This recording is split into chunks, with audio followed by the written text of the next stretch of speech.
अस्सलाम वालेकुम बच्चों, कैसे हैं आप लोग। उम्मीद करता हूँ आप सब ठीक होंगे।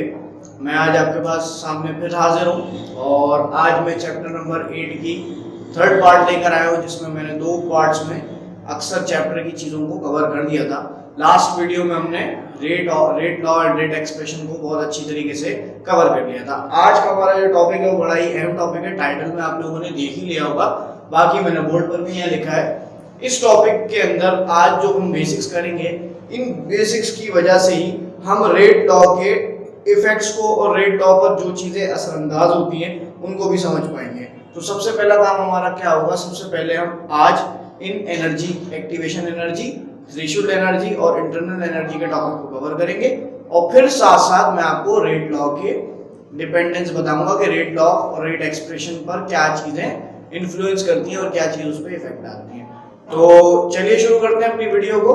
मैं हूं आपका टीचर सर उसामा जावेद और हम पढ़ेंगे अपने इस चैप्टर का नेक्स्ट आगे का हिस्सा। चलिए शुरू करते हैं। जी बच्चों, अब आ गए हम अपने टॉपिक की तरफ। तो टॉपिक को स्टार्ट करने से पहले अगर आप लोगों ने इस चैप्टर की वीडियो को नहीं देखा है, पहले पार्ट को दूसरे पार्ट को, तो पहले आप लोग उस पार्ट को चेक करें। मैंने लास्ट रेट लॉ वाली वीडियो को ऊपर थंबनेल में भी दे दिया है और डिस्क्रिप्शन में दोनों वीडियोस का लिंक भी आपको मिल जाएगा, प्लेलिस्ट पूरी मिल जाएगी, वहां जाके उसको देखें और उसके बाद आप लोग इस पर आएंगे तो आपको बहुत अच्छे से चीज़ें समझ में आएंगी। तो चलिए हम इसको स्टार्ट लेते हैं। अगर अभी तक चैनल सब्सक्राइब नहीं किया तो चैनल को सब्सक्राइब कीजिए और बेल आइकन को भी प्रेस कर दीजिएगा। चलिए ज़्यादा टाइम नहीं लूंगा आपका, स्टार्ट करते हैं।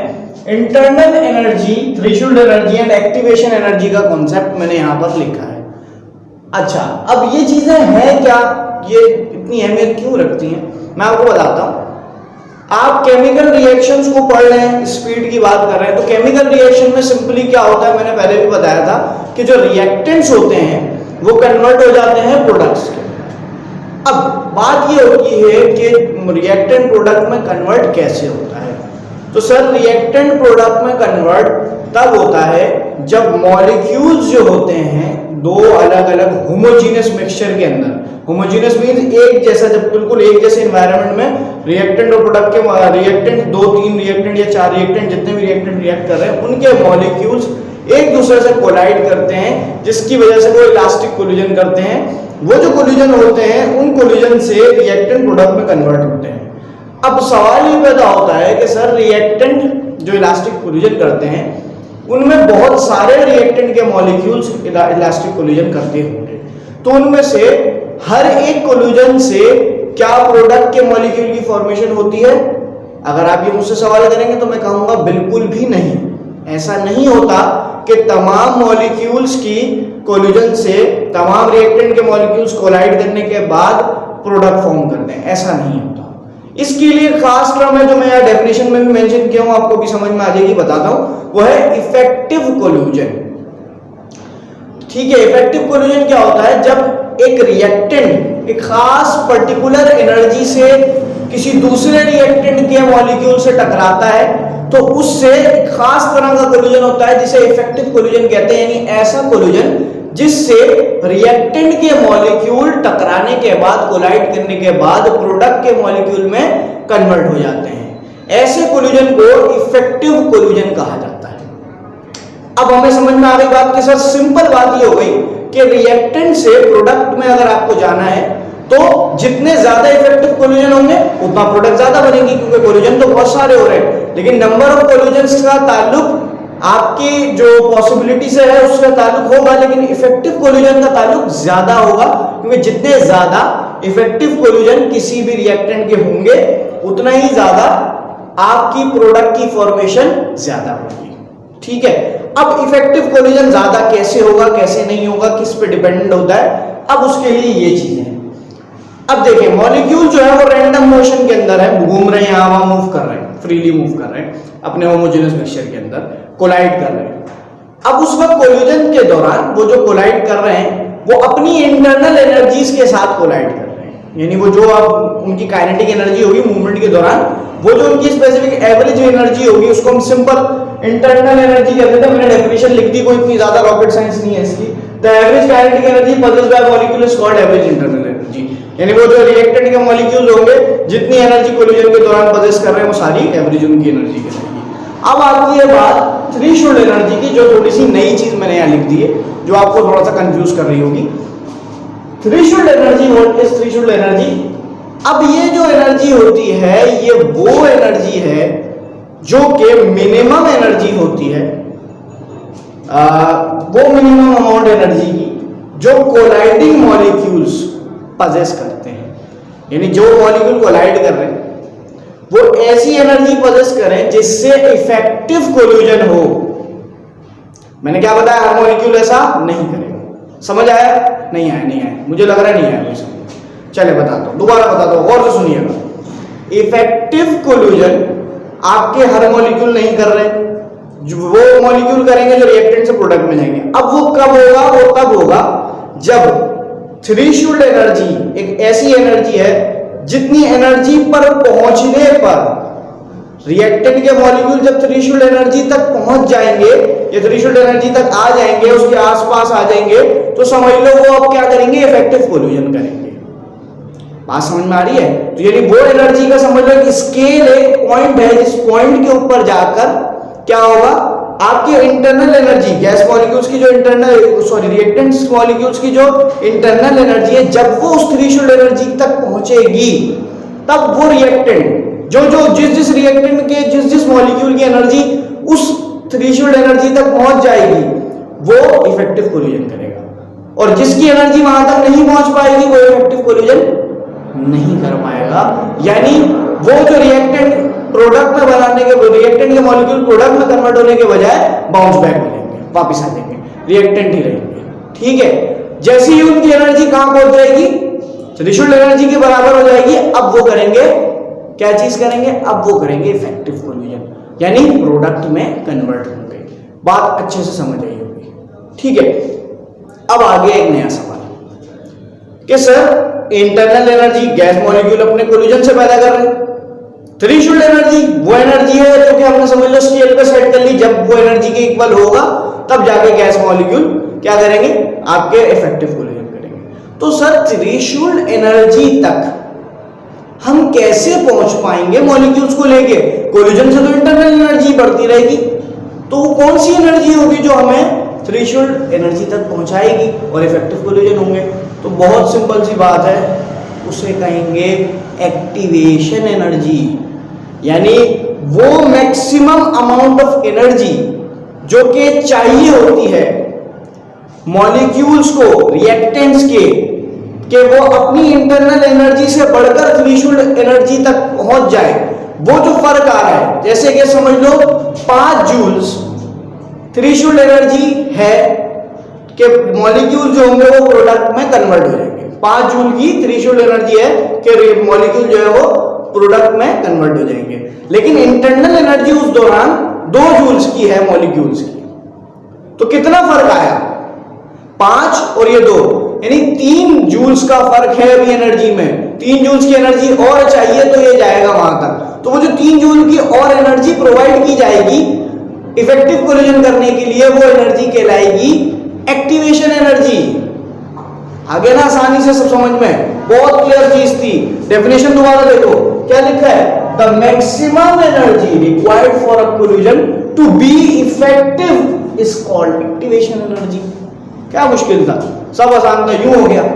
क्या हमने बोला भाई, हमने बोला रिएक्टेंट प्रोडक्ट में कन्वर्ट होते हैं, सही है। रिएक्टेंट प्रोडक्ट में कन्वर्ट तब होते हैं जब वो कोल्यूजन करते हैं, और हर एक कोल्यूजन से नहीं बल्कि इफेक्टिव कोल्यूजन से।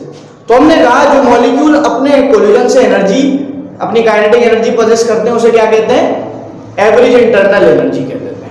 फिर हमने कहा एक एनर्जी होती है थ्रेशोल्ड एनर्जी, वो एनर्जी होती है जब मॉलिक्यूल इफेक्टिव कोल्यूजन करता है तब पजेस करता है। तो यानी वो एक हाई स्केल की एनर्जी सेट होगी, और आपकी इंटरनल एनर्जी कम है। ठीक है, तो इंटरनल एनर्जी तक पहुंचाने के लिए जो एनर्जी रिक्वायर्ड होती है ताकि मॉलिक्यूल जो है वो इफेक्टिव कोल्यूजन कर सके, उसे क्या कहते हैं, उसे कहते हैं एक्टिवेशन एनर्जी। बहुत आसानी से समझना है, थोड़ा सा इसका फॉर्मूला लिख देता हूं। एक्टिवेशन एनर्जी को डिनोट किससे किया जाता है, it is denoted by EA, small subscript में A। ये इसको डिनोट करने का तरीका होता है। अब इसका फॉर्मूला क्या होता है, यहां लिख रहा हूं मैं एक्टिवेशन एनर्जी का फॉर्मूला, यहां पे लिख रहा हूं, ठीक है, आप लोगों के सामने। यहाँ आप लोगों को नजर आ रहा होगा, इधर लिख देना। ठीक है, ये एक्टिवेशन एनर्जी का फॉर्मूला आपके पास आएगा EA is equal to threshold energy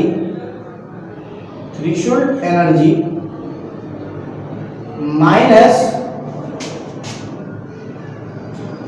internal energy. Simple हो गया ना। यानी जो थ्रेशोल्ड एनर्जी आपने फिट करी थी, मैंने अभी बताया था 5 जूल की थ्रेशोल्ड एनर्जी थी फॉर एग्जांपल, 5 जूल की एनर्जी थी, उसको आपने क्या कर दिया, इंटरनल एनर्जी 2 एनर्जी पता हो रही थी तो आपने 5 - 2 किया, 3 बचा। यानी एक्टिवेशन एनर्जी 3 जूल की दोगे तो वो थ्रेशोल्ड तक पहुंचेगा और फिर रिएक्टेंट के मॉलिक्यूल क्या करने लगेंगे, इफेक्टिव कोलिजन करने लगेंगे और रिएक्टेंट प्रोडक्ट में कन्वर्ट हो जाएगा। बहुत आसानी से समझ में आएगा। ठीक है, यहां तक इसको डेफिनेशंस को कॉपी करें। इसको थोड़ा सा और समझाता हूं ग्राफिकली, पहले इसको कॉपी करें।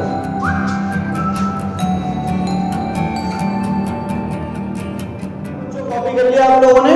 आप लोगों को एक्टिवेशन एनर्जी, थ्रेशोल्ड एनर्जी और एवरेज इंटरनल एनर्जी अच्छे से समझ में आ गया। अब मैं आपको उसको ग्राफिकली समझाता हूं। इस ग्राफिकल डिजाइन को एनर्जी प्रोफाइल डायग्राम भी कहते हैं। कंसीडर करें कि एक रिएक्टेंट ए है जो कि प्रोडक्ट बी में कन्वर्ट कर रहा है। ठीक है, सिंपल। अब क्या करते हैं, कहते हैं, या मैं इधर लिख देता हूं सिंपल, ये रिएक्टेंट है और ये बी पे आपके पास प्रोडक्ट है। ठीक है, कोई परेशानी वाली बात नहीं। अब आपके पास ग्राफ है, ये आपका आ गया y एक्सिस पे आपके पास क्या आ गया और x एक्सिस पे क्या आएगा। मैंने पहली वीडियो में भी ग्राफ में बताया था कि x एक्सिस पर इंडिपेंडेंट क्वांटिटी आती है जो किसी चीज पे डिपेंड नहीं करती। हमारे पास दो चीजें हैं यहाँ पे, एक है एनर्जी। ठीक है भाई, एक है हमारे पास एनर्जी, दूसरी चीज हमारे पास है प्रोग्रेस, केमिकल रिएक्शन की प्रोग्रेस ऑफ रिएक्शन। यानी कितना हो गया रिएक्शन, प्रोग्रेस ऑफ रिएक्शन हमारी किसी भी तरीके से डिपेंडेंट नहीं है, इंडिपेंडेंट क्वांटिटी है, क्योंकि वो अपनी मर्जी सेट नहीं कर रहे, प्रोग्रेस चलती रहेगी खुद ब खुद। तो इंडिपेंडेंट मैंने एक्स एक्सिस पर रखा, एनर्जी चेंज होगी, हम उसके ऊपर खुद भी, उसके ऊपर हम पे डिपेंड करती है एनर्जी, इस वजह से हम उसको काम कर देते हैं वाई एक्सिस पर। अब क्या होता है, अब आपके पास एनर्जी जो होती है, सपोज करें यहां पे फॉर एग्जांपल ये कुछ इस तरीके से कर देते हैं कि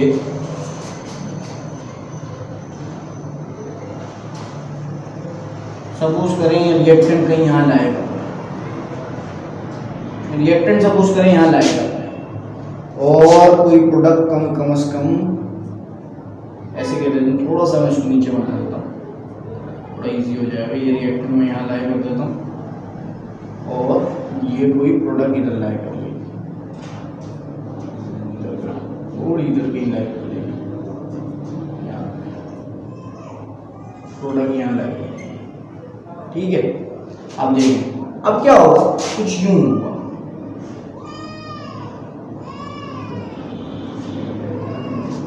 अब यहां क्या चीज है, जरा गौर कीजिएगा सब लोग। इतने हिस्से पे ये जो क्रीक पॉइंट है, मैक्सिमम पॉइंट है, इस पे मैं कह देता हूं कि ये मेरी थ्रेशोल्ड एनर्जी है, सपोज करो, सही है, थ्रेशोल्ड एनर्जी है। और सपोज कर ले कि यहां पे जो रिएक्टेंट लाया कर रहा था इधर, ये मेरी इंटरनल एनर्जी है। ठीक है, इंटरनल एनर्जी है।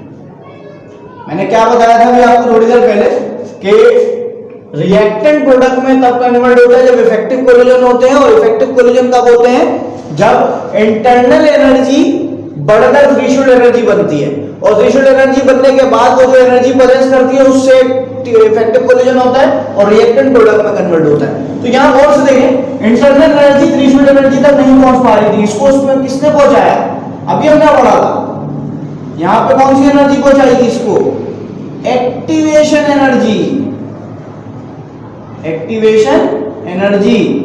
क्लियर हो गया सबको, अच्छे से समझ में आ गई बात कि थ्रेशोल्ड एनर्जी यहां थी, एक्टिवेशन एनर्जी यहां, इंटरनल एनर्जी कहां गई, नीचे थी। इंटरनल एनर्जी बढ़कर थ्रेशोल्ड एनर्जी में गई एक्टिवेशन एनर्जी के जमा होने की वजह से, तब जाकर मॉलिक्यूल्स क्या हुए, इफेक्टिव कोलिजन करने लगे और रिएक्टेंट से उनका फ्लो प्रोडक्ट की तरफ चला गया। जहां पे हमें पता चलता है कि अगर आपको मैक्सिमम प्रोडक्ट यील्ड करनी हो, मैक्सिमम प्रोडक्ट यील्ड करनी हो, तो हम क्या करते हैं, इफेक्टिव कोलिजन का रेट बढ़ाते हैं। इफेक्टिव कोलिजन का रेट कैसे बढ़ाते हैं, कंट्रोल करके। किस चीज को कंट्रोल करके, इंटरनल एनर्जी को एक्टिवेशन एनर्जी से कंट्रोल करके हम इफेक्टिव कोलिजन का रेट बढ़ाते हैं, जिससे हमारी प्रोडक्ट यील्ड बढ़ जाती है। एक और रीजन बनता है अक्सर इस टॉपिक से जो मैंने ये बात बताई है, एक अक्सर जो कॉमन सवाल पूछा जाता है कराची बोर्ड के क्वेश्चन में और इधर उधर दूसरे बोर्ड्स में भी पूछा जाता है कि why some reaction are fast and why some reaction are slow. कुछ रिएक्शन बहुत ज्यादा तेज होते हैं और कुछ रिएक्शन बहुत ज्यादा स्लो होते हैं। क्यों होते हैं भाई, सिंपल सी बात है, अभी हमने सब पढ़ लिया। अगर मैं बोलता हूँ इंटरनल एनर्जी और थ्रेशोल्ड एनर्जी कुछ है, इंटरनल एनर्जी की वैल्यू कुछ ना कुछ होती है, जैसे कि 2 जूल होती है और थ्रेशोल्ड एनर्जी की वैल्यू कोई अराउंड 5 जूल होती है, तो मेरा डिफरेंस कितना आ रहा है, 3 जूल्स का।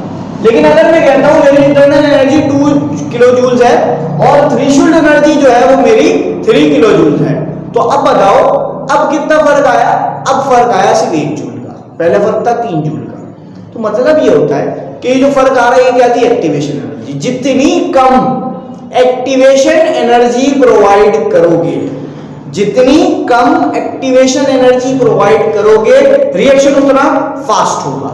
वजह, क्योंकि आप देखो यहाँ पे ये इतने लंबे उस पे गया है तो एक्टिवेशन एनर्जी देके फिर थ्रेशोल्ड पे पहुंचा है। अगर ये चीज कम कर दूं, मैं यहाँ ले आऊं, इधर ले आऊं, तो क्या होगा, बहुत जल्दी ही एक्टिवेशन एनर्जी देकर आपकी प्रोडक्ट यील्ड हो जाएगी, यानी रिएक्शन तेज हो जाएगा। रिएक्शन फास्ट कब होगा, जब एक्टिवेशन एनर्जी कम होगी, और एक्टिवेशन एनर्जी अगर ज्यादा हो गई तो रिएक्शन क्या हो जाएगा, स्लो हो जाएगा। तो सिंपल, जब भी फास्ट और स्लो रिएक्शन का आपको रीजन पूछा जाए तो आपने कहां फोकस करना है, एक्टिवेशन एनर्जी के कॉन्सेप्ट पे।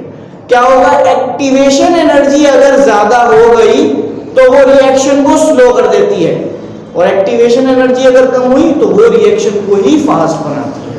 तो इन केस अगर मैं आपसे पूछ रहा हूं, एक और सवाल करता हूं कि मुझे प्रोडक्ट यील्ड को बढ़ाना है, प्रोडक्ट यील्ड मैं बढ़ाना चाहता हूं in terms of energy changes, यानी मैं कोई एनर्जी चेंज करके प्रोडक्ट यील्ड बना सकता हूं या बढ़ा सकता हूं, तो वो कैसे बढ़ेगी। तो आप सिंपल कहेंगे सर, अगर आप एक्टिवेशन एनर्जी कंट्रोल कर ले तो आप प्रोडक्ट की यील्ड बढ़ा भी सकते हैं, कम भी कर सकते हैं। अगर आप चाह रहे हैं कि नहीं बहुत तेज रिएक्शन हो रहा है, मैं स्लो कर दूं, तो आप अगर आप एक्टिवेशन एनर्जी स्लो कर देंगे तो भी ऐसा कर सकते हैं, और अगर फास्ट कर देंगे तो क्या होगा, अगर आप एक्टिवेशन एनर्जी को ज्यादा कर देंगे तो रिएक्शन आपका स्लो हो जाएगा, एक्टिवेशन एनर्जी को कम कर देंगे तो आपका रिएक्शन फास्ट काम करने लगेगा। तो सिंपली इस तरीके से आप काम को करते हैं, ठीक है। तो ये सारी चीजें आपको आई थिंक अच्छे से समझ में आ गई होंगी। कोई सवाल अगर पूछना है ना तो कमेंट बॉक्स में सवाल पूछें। मैं बहुत दिन से इंतजार कर रहा हूँ आप लोगों के सवालों का। मैं चाहता हूं कि आप लोग मुझसे सवाल करें, तो फिर इंशाल्लाह मैं आप लोगों के लिए एक मीटिंग का भी इनेकाद करूंगा, जिसमें फिर सारी चीजें लाइव होंगी, लाइव भी आ जाऊंगा। तो आप लोग चाहें तो उस पर भी मुझसे सवाल पूछ सकते हैं। अभी आप मुझसे कमेंट बॉक्स में सवाल पूछें ताकि मैं अगली कुछ चीजों को अपने लाइव यूट्यूब के सेशन में कर सकूं, ठीक है जी। आगे चलते हैं। आगे आप लोगों का ये टॉपिक जो है, इसको अगर आप ग्राफ को कॉपी करना चाह रहे हैं तो ग्राफ को कॉपी करें, फिर मैं आपको आगे लेके चलता हूँ। ठीक है बच्चों, अब आप लोगों ने जो है वो एनर्जी के कॉन्सेप्ट को बहुत अच्छी तरीके से समझ लिया। अब उस एनर्जी के कॉन्सेप्ट की मदद से अब हम एक बड़ा अहम टॉपिक स्टार्ट कर रहे हैं। पहले हमने किया था पिछली वीडियो में रेट लॉ और रेट एक्सप्रेशन। मैंने वहां आपको बताया था रेट ऑफ केमिकल रिएक्शन किस तरह से चलता है, और रेट ऑफ केमिकल रिएक्शन भी अपनी पिछली वीडियो में बता चुका हूँ। अगर अभी तक आप लोगों ने वो वीडियो नहीं देखी है तो मैं आपको थंबनेल में वो वीडियो दे रहा हूँ, आप देख सकते हैं। अच्छा, मैं ये कह रहा हूँ कि अगर वही रेट ऑफ केमिकल रिएक्शन मैं बोलता हूं कि वो किन फैक्टर्स पे इफेक्ट करता है, यानी कौन से फैक्टर्स ऐसे हैं जो उसको इफेक्ट करते हैं, तो वो इस टॉपिक में हम करेंगे। यहां मैंने कुछ फैक्टर्स लिखे हैं जो factors rate of chemical reaction को इफेक्ट करता है। पहला हमारा रिएक्शन है, पहली चीज जो है वो हमारी है concentration of reactants. Sir it is so obvious, हमें पता है सर ये बात पहले से कि कंसंट्रेशन ऑफ रिएक्टेंट्स के ऊपर ही बेस करता है रेट ऑफ केमिकल रिएक्शन, क्योंकि हमने रेट लॉ में भी ये बात पढ़ी थी। याद होगा आपको रेट लॉ में क्या पढ़ा था कि रिएक्टेंट की कंसंट्रेशन जो होती है उससे rate of chemical reaction directly proportional होता है। पिछली वीडियो के अंदर मैंने बताया था, देख सकते हैं आप वो भी जाके।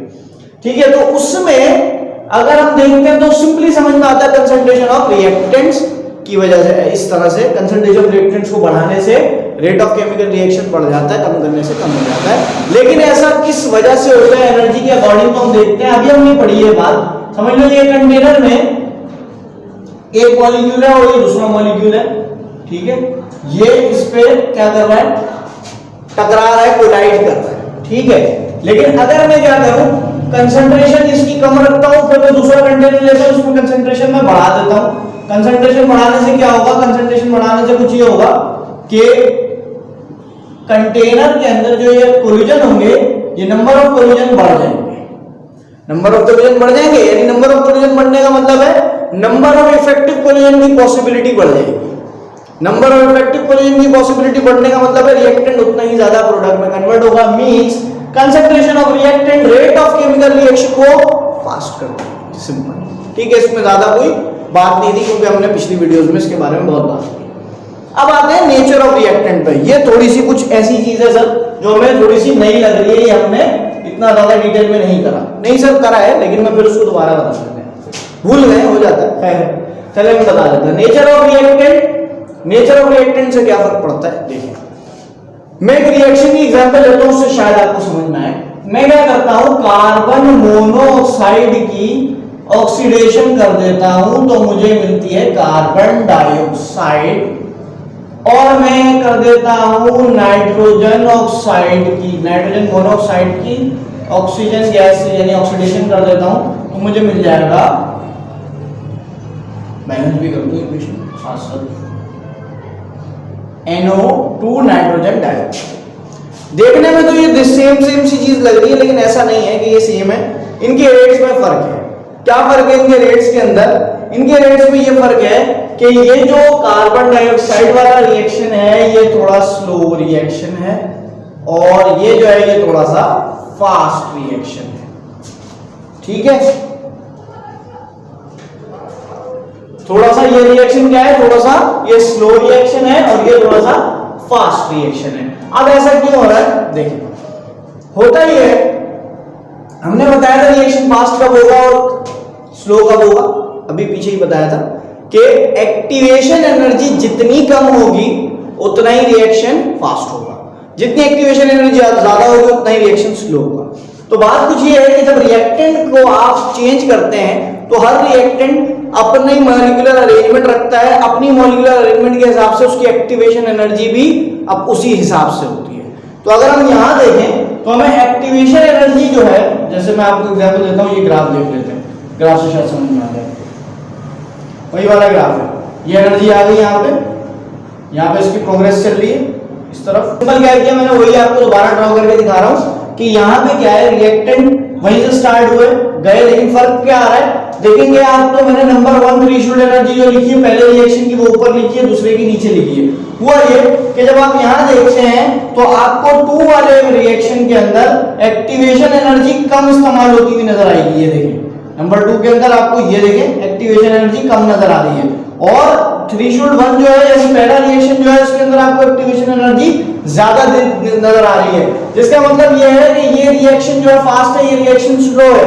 इसका मतलब ये हुआ कि अगर आप नेचर ऑफ रिएक्टेंट को चेंज करते हैं तो वो एक्टिवेशन एनर्जी के ऊपर गहरा असर डालता है। इसका मतलब रेट ऑफ केमिकल रिएक्शन भी उससे काफी हद तक इफेक्ट होता है।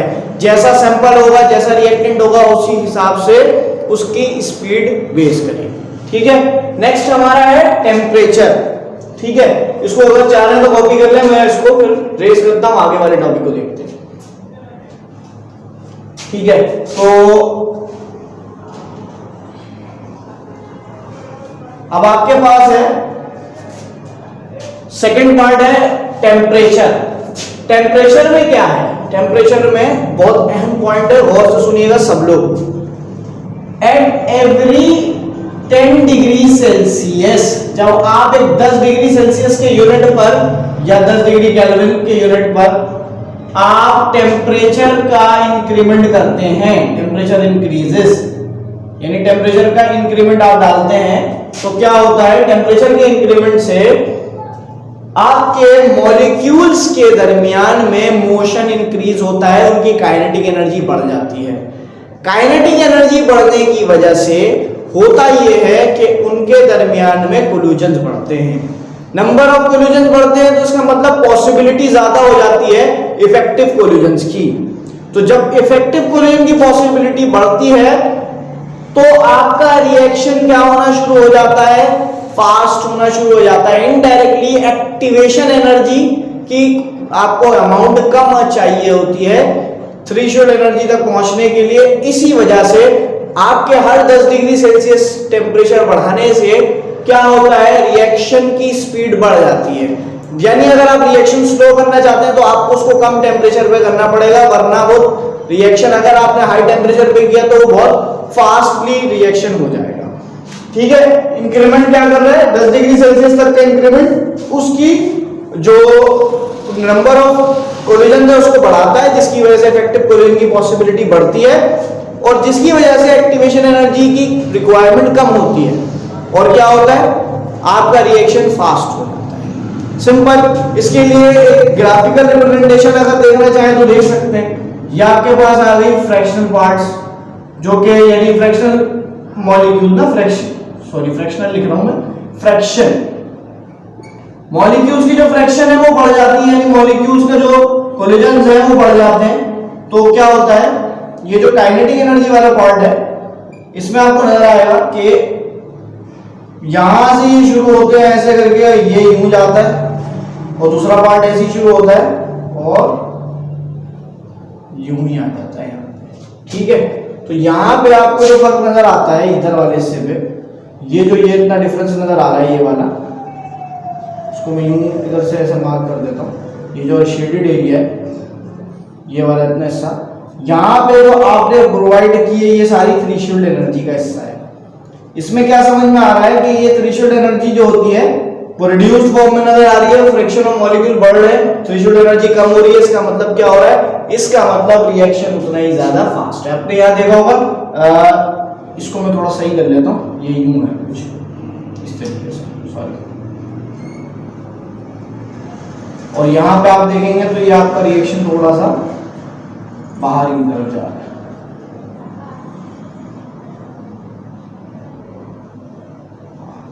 अब थोड़ा सही है, ठीक है। अब आपको देख नजर आएगा ये कितना हद तक फील्ड हिस्सा है ये सारा। ठीक है, तो यहां से आपको नजर आ रहा है कि इतने हिस्से पे थ्रेशोल्ड एनर्जी की वजह से कितना डिफरेंस आया काइनेटिक एनर्जी का। चाहे तो उसको आप कॉपी कर सकते हैं। ठीक है, इसके बाद हमारा पार्ट है कैटालिस्ट। ठीक है भाई, आगे चलता हूं, उसको मैं रब करता हूं।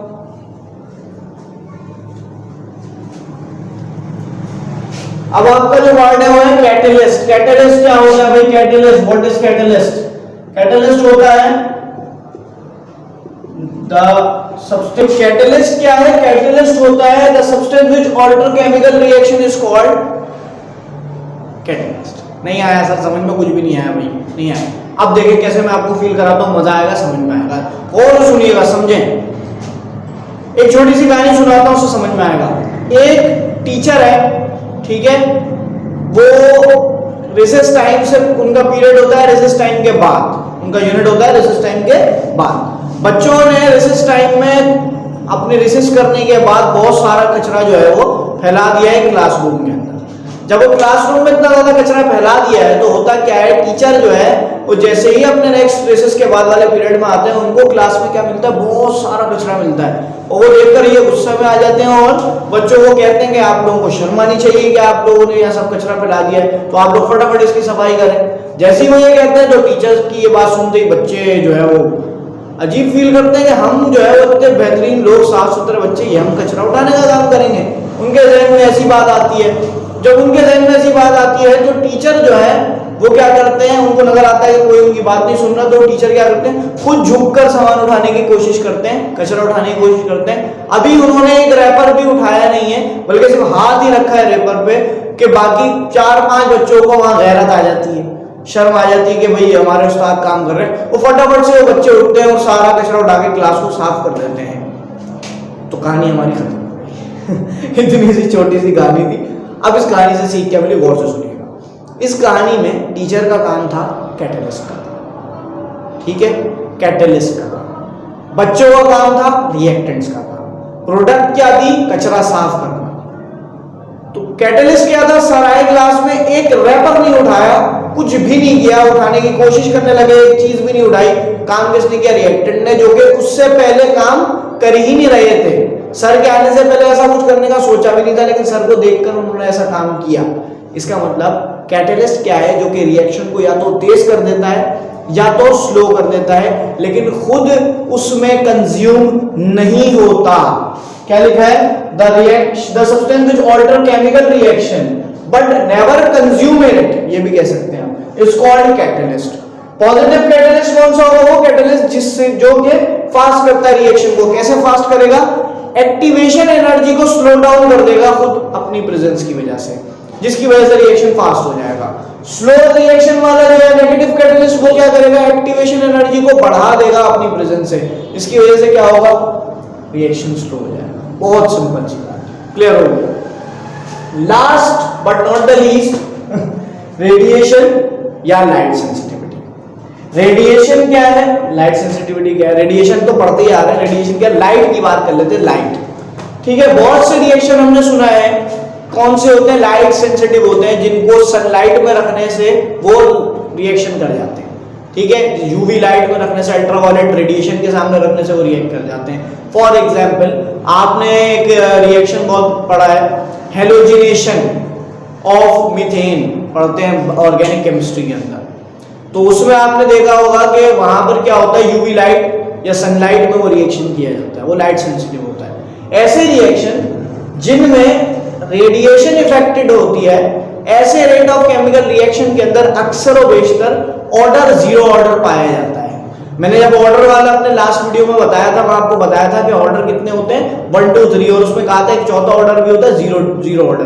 तो जीरो ऑर्डर रिएक्शन वो रिएक्शन होता है जिसके अंदर रिएक्टेंट की कंसंट्रेशन का कोई ताल्लुक नहीं होता, वो इंडिपेंडेंट होता है उसकी कंसंट्रेशन से, सिर्फ ताल्लुक होता है तो सिर्फ लाइट से होता है। असल में होता क्या है, रेडिएशन वाले कंडीशन के अंदर जब भी लाइट से या किसी रेडिएशन से फोटोन पार्टिकल आके रिएक्टेंट के मॉलिक्यूल से कोलाइड करते हैं, तो वो उसकी एक्टिवेशन एनर्जी बढ़ाते हैं, यानी उसकी एक्टिवेशन एनर्जी में कन्वर्ट होना शुरू हो जाते हैं, और उसकी एक्टिवेशन एनर्जी को कम करना शुरू कर देते हैं, और थ्रेशोल्ड एनर्जी में कन्वर्ट होना शुरू हो जाते हैं, जिसकी वजह से रिएक्शन की स्पीड फास्ट हो जाती है, और उसे कोई रिएक्टेंट की कंसंट्रेशन से लेना देना ही नहीं होता। वो जितनी भी कंसंट्रेशन होगी, वो फोटोन पार्टिकल उस पर गिर के उसकी एक्टिवेशन एनर्जी को कम करके रिएक्शन को फास्ट कर देंगे, जिसकी वजह से आपकी प्रोडक्ट की फॉर्मेशन खुद ब खुद सनलाइट से हो जाएगी। बहुत सारे रिएक्शन जैसे कि आयोडोमेट्रिक टाइट्रेशन के रिएक्शन ऐसे होते हैं जो कि लाइट सेंसिटिव होते हैं, क्योंकि उनमें हमें कुछ ऐसी चीजें करनी होती हैं जिनको हम अक्सर अंधेरे में रिएक्शंस परफॉर्म करते हैं, ताकि वो जो रिएक्शन है वो डार्क में हो सके, सनलाइट उस पर आकर उस पर किसी तरह का असर न डाले। तो ऐसे रिएक्शन भी होते हैं, और कुछ रिएक्शन में हमें रेडिएशन की खास जरूरत होती है, जैसे कि अभी मैंने सनलाइट में आपको हेलोजिनेशन ऑफ मीथेन का बताया। वहां पे क्या होता है, कंसंट्रेशन से वो बिल्कुल इंडिपेंडेंट होता है, तो वो रेट का जो ऑर्डर होता है वो जीरो ऑर्डर बनता है। और ऐसे रेट ऑफ केमिकल रिएक्शन पे रेडिएशन क्या असर डालती है, फोटोन पार्टिकल उस पर आगे गिरता है, उसकी एक्टिवेशन एनर्जी को रिड्यूस करता है, और रिड्यूस करने के बाद उसकी जो प्रोडक्ट यील्ड है वो बढ़ जाती है। इसका मतलब रिएक्शन फास्ट हो जाता है। तो उम्मीद करता हूं कि मैंने जितने 5 फैक्टर आपको अभी तक समझाए हैं, ये आपने बहुत अच्छे से कवर कर लिए होंगे, ठीक है। इस वीडियो में जो मैं आप लोगों के लिए लाया था, इसमें मैंने अपना तमाम चैप्टर 8 के थ्योरेटिकल कॉन्सेप्ट्स को कवर कर दिया है। अब लास्ट चीज हमारी जो बची है वो क्या है, वो है न्यूमेरिकल, जो कि मैं अब नेक्स्ट वीडियो में आपके पास लेकर आऊंगा। अगर इनकेस आप लोग रीजनिंग क्वेश्चन के हवाले से कोई प्रॉब्लम रखते हैं, रीजनिंग मैंने फिर भी काफी हद तक जितनी हो सकती थी करा दिए, लेकिन कोई रीजन आपके पास आता है जहन में, तो आप लोग को रीजन क्वेश्चन जो है मेरे पास मुझसे कमेंट में पूछ सकते हैं। और न्यूमेरिकल के लिए थोड़ा सा वेट कीजिए, नेक्स्ट वीडियो में मैं आपके लिए न्यूमेरिकल भी डाल दूंगा, और फिर इंशाल्लाह हम और भी इस सिलसिले को जारी रखेंगे। उम्मीद करता हूँ कि मेरी वीडियो आपको बहुत ज्यादा करामत रहेगी, आपके फर्स्ट ईयर के कोर्स से हवाले से भी, और एनकेट और ईकेट के हवाले से। अगर वीडियो पसंद आई हो तो लाइक कर दीजिएगा लाजमी, और दूसरे ज़रूरतमंद स्टूडेंट्स तक इस वीडियो को पहुंचा दें। बहुत शुक्रिया आप लोगों का देखने के लिए। फटाफट से इसको कॉपी कर लें और इसके बाद मिलते हैं अगली दफा में। पाकिस्तान।